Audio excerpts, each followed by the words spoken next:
नमस्कार, दिन भर के अंतर्राष्ट्रीय खबरों पर आपका स्वागत है। आज के इम्पोर्टेंट हाइलाइट्स की बात की जाए तो इंडियन एयरफोर्स के मुताबिक भारत के पास जितने भी सुखोई विमान हैं उनमें से 50% ऐसे हैं जो अभी उड़ान भरने की स्थिति में नहीं है, जो कि भारत के लिए एक बड़ी चिंता का विषय है। लेकिन अब भारत और रूस मिलकर के इस पर बड़ा फैसला लेने जा रहे हैं। इसके अलावा भारत के अंदर काम कर रही एक और एयरक्राफ्ट फैक्ट्री के अंदर Su-30 का प्रोडक्शन शुरू होने जा रहा है। हम यहाँ से कई अलग अलग देशों को इस एयरक्राफ्ट को एक्सपोर्ट भी करने वाले हैं। वहीं ITBP की तरफ से करीब 108 किलोग्राम गोल्ड ईस्टर्न लद्दाख में सीज किया गया है और जल्द ही भारत के खजाने में शामिल होगा। रूस के विदेश मंत्रालय ने क्लियर वार्निंग दी है कि अमेरिका अब अपने न्यू स्टार्ट न्यूक्लियर ट्रीटी से बाहर हो चुका है। अमेरिका को खुली छूट मिल चुकी है मास लेवल पर न्यूक्लियर वेपन्स प्रोड्यूस करने के लिए। अमेरिका ने पीएम मोदी पर एक स्टेटमेंट दिया है और भारत को कई सजेशंस दिए गए हैं। चीन ने अरुणाचल प्रदेश को लेकर के एक बार फिर विवाद वाला स्टेटमेंट जारी कर दिया है। आज के इस वीडियो में भारत, रूस, अमेरिका, चीन से जुड़ी हुई कुछ इंपॉर्टेंट अंतर्राष्ट्रीय खबरें हम आपको बताने वाले हैं। यदि आपको हमारी ये सीरीज पसंद आ रही है तो इसे लाइक और चैनल को सब्सक्राइब जरूर कीजिएगा। सबसे पहले और इम्पोर्टेंट अपडेट की बात की जाए तो भारत और रूस ने मिलकर के एक ऐसे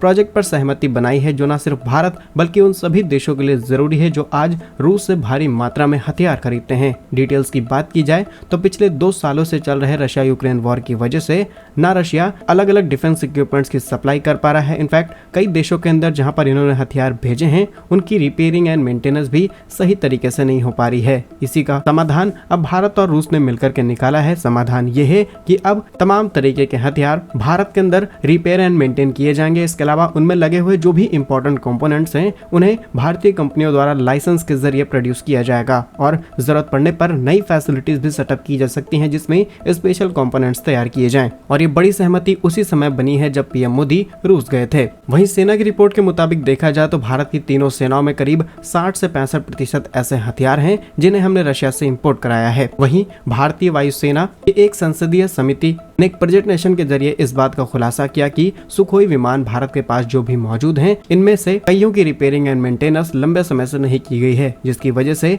50% ऐसे हैं जो अभी उड़ान भरने की स्थिति में नहीं है। इसके अलावा भारत के पास कई ऐसे हथियार हैं जिनके कंपोनेंट्स की सप्लाई नहीं की गई और वो भी सही तरीके से रिपेयर एंड मेंटेन नहीं किए जा रहे हैं। इनमें कई एयर डिफेंस सिस्टम, टैंक, लड़ाकू एंड ट्रांसपोर्टेशन विमान, हेलीकॉप्टर्स, जंगी पोत पनडुब्बियां, लगभग सभी तरीके के हथियार प्रभावित हुए हैं। और अब बड़ा समाधान ये है कि भारत के अंदर नई फैक्ट्री सेटअप की जाए या फिर भारतीय कंपनीज को लाइसेंस देते हुए इनकी रिपेयरिंग एंड मेंटेनेंस की जाए। अदरवाइज ये हथियार आगे चल के और ज्यादा खराब हो जाएंगे और रूस ने भी इस बात पर सहमति जता दी है। अगली इंपॉर्टेंट अपडेट की बात की जाए तो भारत और रूस ने एक ऐसा फैसला लिया है जो सीधे सीधे फ्रांस को टक्कर देने वाला है। डिटेल्स की बात की जाए तो नासिक में जल्द ही Su-30 फाइटर जेट बनाने की तैयारी की जा रही है। ये फाइटर जेट्स बनाने के लिए किसी भी नई फैक्ट्री को सेटअप नहीं किया जाएगा बल्कि महाराष्ट्र के नासिक में स्थित हिंदुस्तान एरोनॉटिक्स लिमिटेड की जो फैक्ट्री है वहीं पर Su-30 फाइटर जेट्स बनाए जाएंगे। और यदि आपको याद हो तो रिसेंटली डसॉल्ट एविएशन ने अनाउंसमेंट की है कि वो भारत के अंदर एक नई फैसिलिटी सेटअप करेंगे जहां पर इनिशियली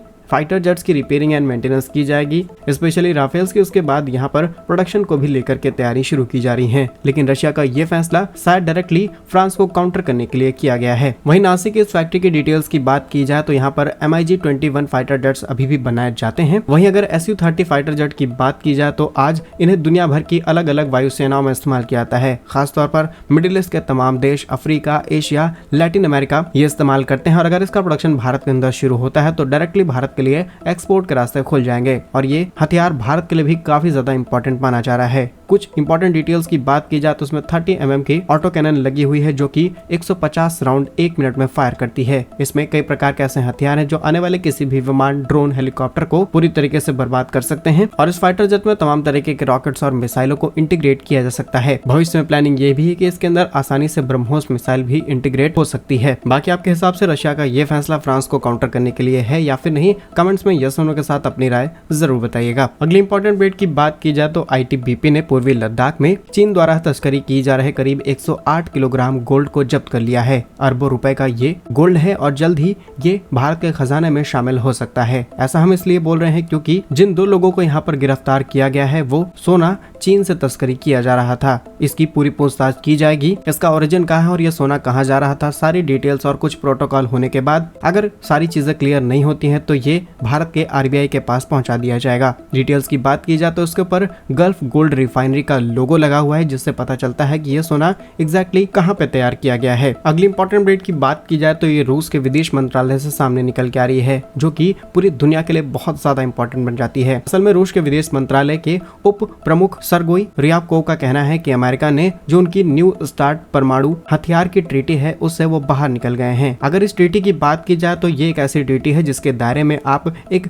लिमिटेड लिमिट या फिर लिमिटेड पावर के साथ ही न्यूक्लियर वेपन्स तैयार कर सकते थे, लेकिन ट्रीटी के बाहर निकलते ही आपके पास एक अनलिमिटेड पावर आ जाती है, जिससे आप हाई पावर वाले न्यूक्लियर वेपन्स तैयार कर सकते हैं। वैसे तो इसके सिग्नल्स कुछ दिनों पहले ही सामने निकल के आ जाते हैं, जब नाटो चीफ अनाउंसमेंट करते हैं कि maximum European countries nuclear weapons तैनात करने शुरू कर दें। और अब ये बड़ी सप्लाई कहां से होने वाली है, सबके सामने ये चीजें आ चुकी हैं। अमेरिका सबसे बड़ा सप्लायर बनने वाला है और दुनिया एक तरफ युद्ध में जाए ना जाए, लोग मरे, लेकिन इससे सबसे बड़ा फायदा अमेरिका उठाएगा अपने हथियार बेच करके। वहीं रूसी विदेश मंत्रालय का ये भी कहना है कि अमेरिका का ये कदम पूरी दुनिया के लिए एक गंभीर कदम होने वाला है, क्योंकि इससे अगर किसी आतंकी संगठन के हाथ में ऐसे वेपन्स लग जाते हैं तो भविष्य में दुनिया एक बड़े खतरे में जा सकती है। वहीं रूस के विदेश मंत्रालय ने कहा है कि हम अमेरिका से इस चीज पर बातचीत करने के लिए तैयार हैं, लेकिन अमेरिका इस बात में कोई भी इंटरेस्ट नहीं ले रहा है। अब इससे आप खुद ही समझ सकते हैं कि अमेरिका किस लेवल पर प्रॉफिट कमाना चाहता है। अगली इंपॉर्टेंट अपडेट की बात की जाए तो अमेरिका ने प्रधानमंत्री मोदी पर एक स्टेटमेंट दिया है। असल में रिसेंटली जब पीएम मोदी रशिया विजिट पर जाते हैं तो तमाम तरीके के सवाल,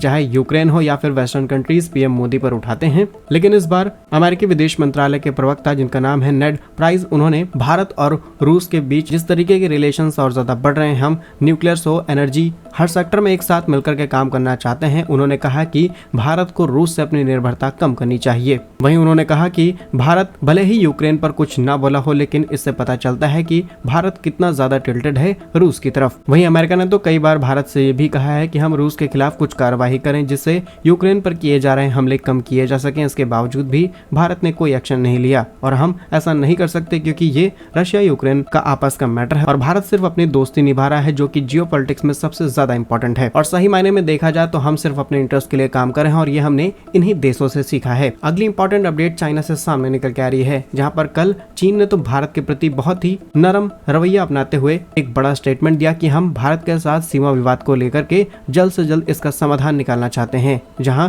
चीन के विदेश मंत्री वांग यी ने भारत के राष्ट्रीय सुरक्षा सलाहकार अजीत डोवाल जी से बातचीत की और इन सभी चीजों पर बात की गई है। कैसे दोनों देश मिलकर के सीमा पर वो चल रहा विवाद है, चाहे वो पूर्वी लद्दाख हो या फिर अरुणाचल का हिस्सा, इस पर नई सहमति बनाई जाए, जिससे भविष्य में दोनों देशों के रिश्ते और ज्यादा मजबूत हो सकें। लेकिन चीन एक नंबर का पलटीबाज है और आज चीन ने अपने इस फैसले से पूरी तरीके से पलटी मार दी है। चीन का कहना है कि अरुणाचल प्रदेश में भारत का कोई अधिकार नहीं है यहाँ पर बड़े बड़े इंफ्रास्ट्रक्चर प्रोजेक्ट को सेटअप करने का। डिटेल्स की बात की जाए तो भारत अरुणाचल प्रदेश में करीब 12 हाइड्रो पावर प्लांट तैयार करने में जुट चुका है। यहाँ पर करीब $1 बिलियन खर्च किए जाएंगे, जिससे सिर्फ ये अनाउंसमेंट सुनते ही चीन पूरी तरीके से बौखला गया है। और एक बार फिर चीन के विदेश मंत्रालय ने भारत के खिलाफ जहर उगला है और कहा गया है कि अरुणाचल प्रदेश भारत का हिस्सा नहीं बल्कि दक्षिणी तिब्बत है और भारत यहाँ पर जबरन कब्जा करके बैठा हुआ है। और आपने देखा होगा कि चीन ने कई बार यहाँ पर नक्शे बदल के भारत को कमजोर करने की कोशिश की है, लेकिन हम अभी तक चीन से नहीं डरे हैं। नई रिपोर्ट्स के मुताबिक केंद्रीय वित्त मंत्री निर्मला सीतारमण जी ने हाल ही में नॉर्थ ईस्ट प्रोजेक्ट के लिए करीब 7.5 अरब रुपए को मंजूरी दी है, जिससे करीब अरुणाचल प्रदेश में 12 प्रोजेक्ट सेटअप किए जाएंगे और टोटल इन्वेस्टमेंट करीब